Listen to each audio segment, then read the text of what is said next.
অবাধে নিঃসংশয়ে এবং মুক্ত মনে ভোট দেওয়ার জন্যে আহ্বান জানিয়েছিলেন এবং দলীয় প্রতীকবিহীন এই নির্বাচনে যে কোনো ব্যক্তি প্রার্থী হওয়ার যোগ্যতা অর্জন করেছিলেন। তো আমরা সেই নির্বাচনে অবাধ, সুষ্ঠু, নিরপেক্ষ একটি নির্বাচনের মাধ্যমে এখানে তুমুল প্রতিযোগিতার ভিতর দিয়ে আপনাদের প্রার্থী জনাব মোতাহার হোসেন শিমু বিপুল ভোটে ঘোড়া মার্কা প্রতীকে জয়ী হয়েছে। এজন্য আমি আমার পক্ষ থেকে এবং জনসাধারণের পক্ষ থেকে আমি তাকে ধন্যবাদ ও কৃতজ্ঞতা জানাই। আমি ধন্যবাদ জানাই বটিয়াকাটাবাসী সকল পর্যায়ে সকল সম্প্রদায়ের মানুষকে।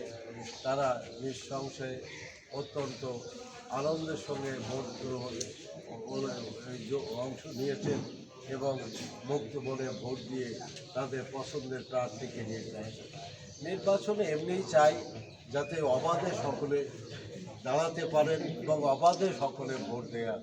কিন্তু আমরা সেই চিরাচরিত চেহারায় এবারও দেখতে পেয়েছি একটি গোষ্ঠী, চিহ্নিত গোষ্ঠী, তারা এই ভোটের ফলাফলকে বিকৃত করার চেষ্টা করেছিল।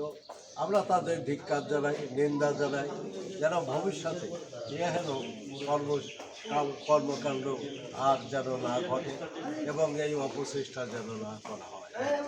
আমরা দেখেছি যে এই নির্বাচনে একটা গোষ্ঠী সব দলমত নির্বিশেষে তারা একদিকে, আর অপর পক্ষে জনগণের প্রার্থী একমাত্র শিব একা এক পক্ষে, এবং জনগণ তাদের প্রার্থীকে বেছে নিয়েছে এবং ভোট দিয়েছে।